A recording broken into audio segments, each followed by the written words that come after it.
औज़ुबिल्लाहिमिनश्शैतानिर्रजीम बिस्मिल्लाहिर्रहमानिर्रहीम अस्सलामुअलैकुम। खुशामदीद आप सबका मेरे चैनल पर। उम्मीद करती हूँ आप सब खैरियत से होंगे।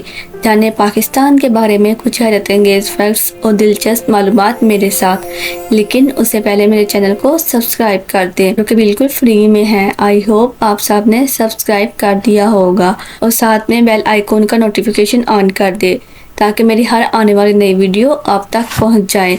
आज के वीडियो के टॉपिक में मैं आपको बताऊंगी मुख्तलिफ ममालिक के परचम कैसे नज़र आते हैं। तो स्टार्ट करते हैं आज की वीडियो को।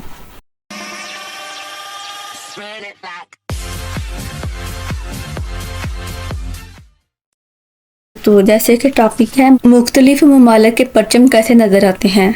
नंबर 1, सऊदी अरब के परचम पे कलमा तैयब लिखा हुआ होता है। फैक्ट नंबर 2, बांग्लादेश के परचम पर चमकते हुए सूरज को उभरते हुए दिखाया गया है।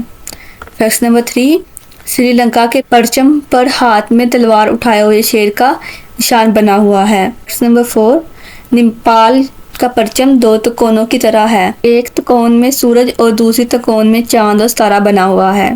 फैक्ट नंबर 5, युगांडा के परचम पर मुर्गी की तस्वीर बनी हुई है। फैक्ट नंबर 6, भूटान के परचम पर अस्ता बना हुआ है। फैक्ट नंबर 7, अमेरिका के परचम पर 50 तारे बने हुए हैं। ये तारे अमेरिकी रियासतों की तादाद की निशानदाही करते हैं। फैक्ट नंबर 8, उसके परचम पर हथौड़ा और धातरी का निशान बना हुआ है। फैक्ट नंबर 9, भारत के परचम पर एक गोल पहिया बना हुआ है।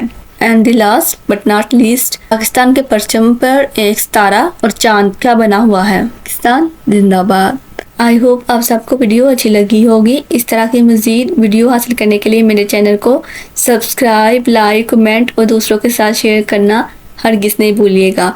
और कमेंट करके अपनी राय का इजहार मेरे साथ ज़रूर शेयर किया करें। आपकी राय मेरे लिए काबिल एहतराम है। जाने से पहले हमेशा की तरह एक छोटी सी बात, हासिल की हुई चीज़ों को इंसान खुद रखकर भूल जाता है, लेकिन महरूमी अपना एहसास बार बार याद दिलाती है। दुआओं में याद रखिएगा। अल्लाह आप सबका हामी नासिर हो। हाफिज़, जज़ाकल्लाहु खैर।